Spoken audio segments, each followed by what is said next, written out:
Mario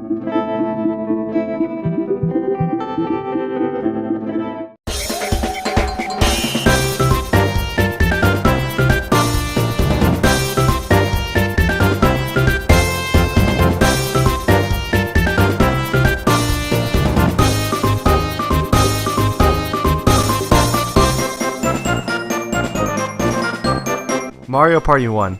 Oh man, the game best played with many of your friends. Friends which I don't have. Yeah, friends aren't really nice to have, so I don't have friends. So instead, I decided I was going to make a top 10 video of my 10 favorite minigames for Mario Party. Because I don't have friends and I like to play against the bots on easy difficulty to make myself feel better. Because that's who I am. Forever alone. Anyways, nonetheless, the minigames are without a doubt the most breakthrough part of the Mario Party alone. Without that, like, you don't need friends, really. But you do. That aside, the minigames are probably the best part of Mario Party ever. It's not about losing friends over stealing stars, coins, sending your friends to Bowser's or bots in whatever mode you play in. The best part about it is when you get to the very end of that turn, of that 4-player turn, and it comes to the minigame. Whether it's a 2v2 because some idiots ran on the red spaces, 1v3 because a bunch of idiots ran on the red spaces or green spaces, or just a 4v4 because everybody hit the blue ones. It's great!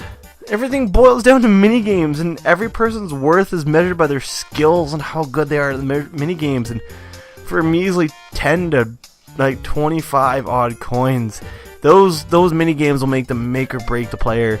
And whether you're going to get that star, or you're not going to get that star, you're going to be winning, you're going to be like rolling across the board as Mr. Monopoly, those minigames made that difference.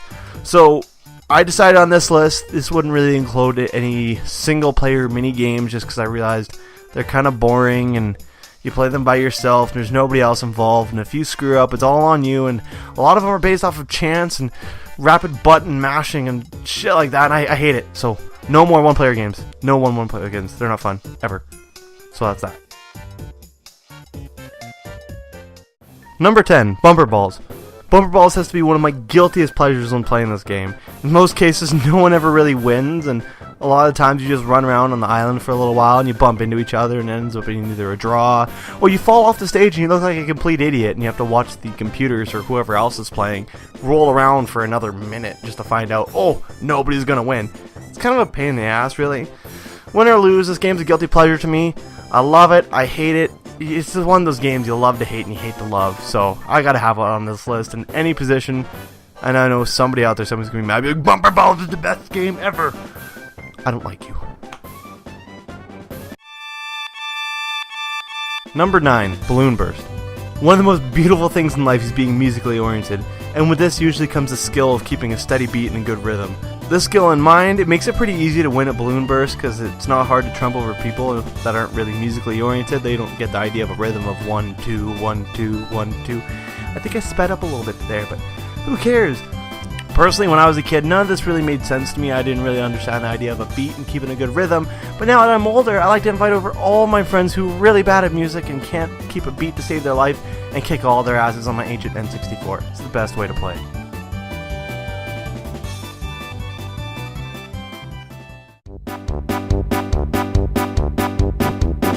Number 8, Platform Peril.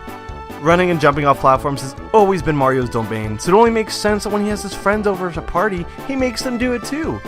Platform Peril allows anyone to be a winner, littering the platforms with coins and money bags, so you don't feel bad if you don't make it all the way to the end on time. Anyone can win as long as you're not dumb enough to fall off, and there's just something about blocking somebody's path, however, when you're playing this and just watching them plummet to their demise and pushing people into solid objects, and it's like, yeah, I did that. I'm a dick. Regardless, this game reaches my number 8 position. Still a good game, but wasn't the best. Number 7, Bobsled Run. My goodness, 2 versus 2 minigames were always the most entertaining because it either meant that you could do nothing and let your partner win for you, or have to carry your partner to success. It was a win-win kind of situation. Bobsled Run was always one of those games where you never really had to help your partner too much. You could just hold the stick forward and mash the A button at the very start, and that's all you had to do. You didn't have to do much. You didn't have to brake, kind of like a handcar havoc. You didn't have to steer too much. No, you held forward and you went straight forward. That was the beauty of it.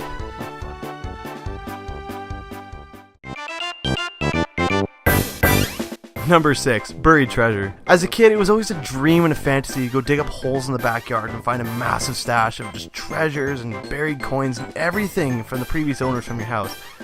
Sadly for me, my mother would never let me dig holes in our backyard, so I did suffice with the buried treasure minigame instead. This game pinned you against 3 other adventurers looking for the same chest you were, led only by ambitions and arrows pointed in the dirt. And it always went for the rock first because I thought maybe you'd find cool things in rocks, you know, that's where you find gold. Once the chest would be revealed, it would flash and serve as a beacon for every other player where that treasure was, causing a massive flurry of button mashing and everybody just trying to get to that point. It's really annoying, however, when some fat ass gets in your way and blocks your path because you can't get through. I'm talking to you, Luigi, you fat bastard! I want that treasure.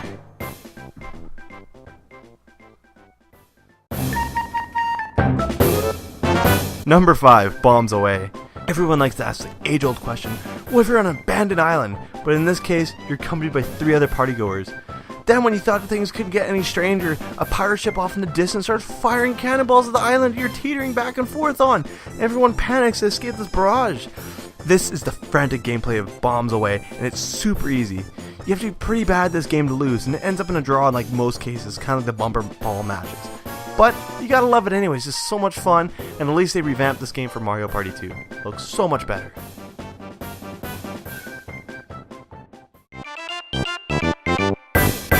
Number 4, Tipsy Tourney. Tipsy Tourney seems like one of those titles where you don't know what to expect when it comes up in the spinner, and then you play it and it all makes sense. You run around on a board using a shell to uncover the pieces of a puzzle. Seems simple enough, but that's because it is. I've just always loved it, however, because I've been one of those friends who always knows how to cut corners and get the best result. Kinda like this video, you see what I mean? Okay, no, I'm not funny, I'll go sit down now.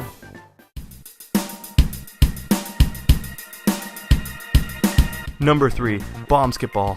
Now, I've always been bad at basketball. Maybe because I'm just fat and lazy, but that's a bad excuse. I could use a white, but that's pretty racist. This being said, once I got home, I was always a Kobe Bryant on those courts.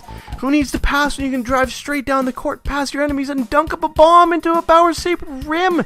Like, I can't ask for more than that.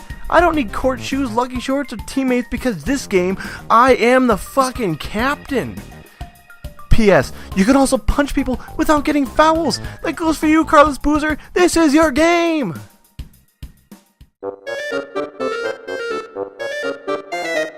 Number 2, Running of the Bulb. So of course, being towards the top of my list is a mini-game that's 4-player oriented, and you don't need friends at all to play. It's great! Your objective is to race to the very end of the stage wielding a light bulb to light up the hallway and banish the chasing boos. This being said, the remaining 3 players are left to fight off the boos, avoid possession, and save one another to further the goal. Without a doubt, it's the better 4-player cooperative minigame over the generic keep away of run don't get hit type game. Friends or not, this minigame is a blast, and that's why it probably cost 400 freaking coins to buy this damn minigame.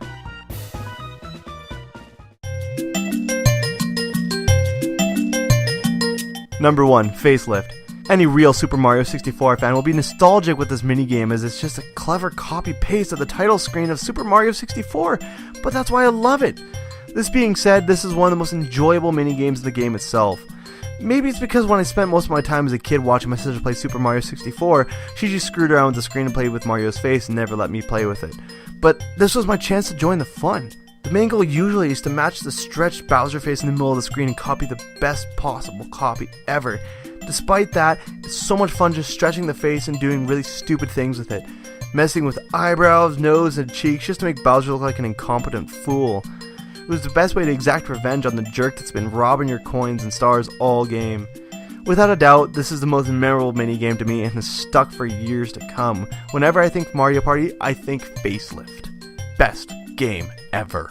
I hope you enjoyed my list of my favorite Mario Party 1 minigames, and stay tuned in the future for more top 10s, let's plays, and even more reviews down the road. Hell, if this goes well, I'll do a Mario Party 2 top 10 minio games. Minio games? Damn it! They're mini games! I can't get this right!